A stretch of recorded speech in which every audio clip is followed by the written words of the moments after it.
America. Then it had faculties on management science, law, arts and education. It being a historical black university at a time, previously when blacks were seen, that's a moment chapel in Soweto. You would coming up on the right hand side, the design was influenced by the head of an elephant, as the middle part represents the crown of an elephant, and there's some steel frames that come to the bottom which represent the tusks. And you can see both the sides would go up like that, and we have some green cloth even on both sides which represent ears of an elephant. An elephant is a totem for Richard Maponya, the man whom the shopping mall is named after. A pioneer Soweto businessman who always wished he'd have one central place where Sowetans would shop.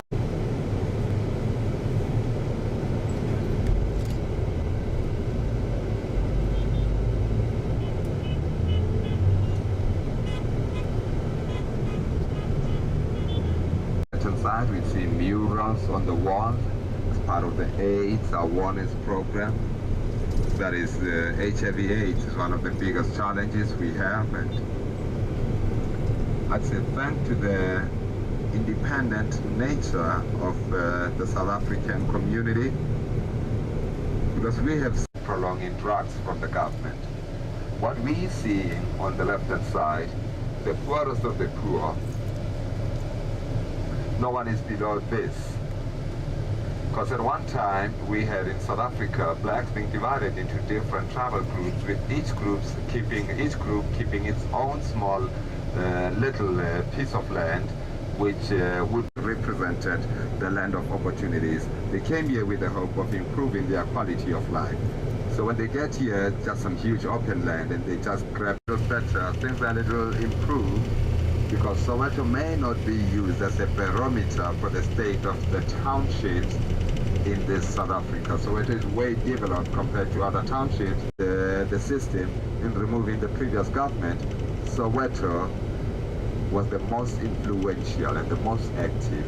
So since they had enough power to bring about the government we have today, they could have the same power to remove them if they are unhappy.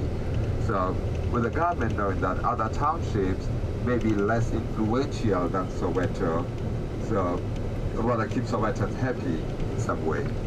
Some of us may have seen the film Tsotsi, T-S-O-T-S-I. Tsotsi, that's a local word for a hoodlum.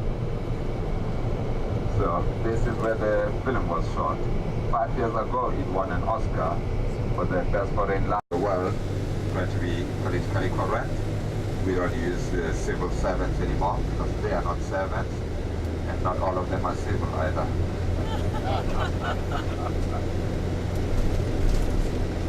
And there's the bus that would have exclusive lanes all the way to the city, Johannesburg.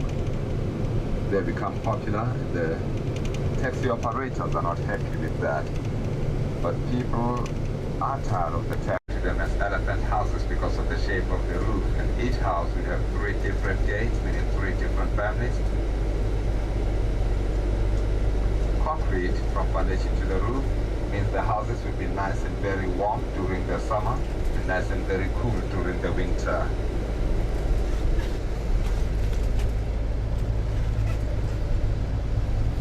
Elephant houses.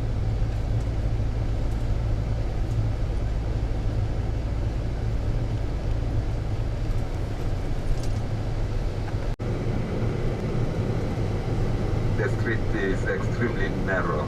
Well, I'm trying to see, maybe. The Nelson Mandela that was kept in prison, so he would be kept alive. A very controversial woman, of course. Some people love Winnie a lot, but with a lot of affection, they would refer to her as Mama. But you do find those who don't like Winnie, those who don't love her, who believe the reason Mandela spent in 1984. Ladies on the land, that is Desmond Tutu, Archbishop, who also became the chairperson of the Truth and Reconciliation Commission. In the 1980s, when all the leaders were either killed, incarcerated, or exiled, Desmond Tutu was the only one remaining with the difficult task of reminding the young people that the fight against apartheid was along the non-violent as a man before he was sent to prison. This is where he lived for 15 years before he went to prison, and only 11 days after his release. So we also get a chance to step outside and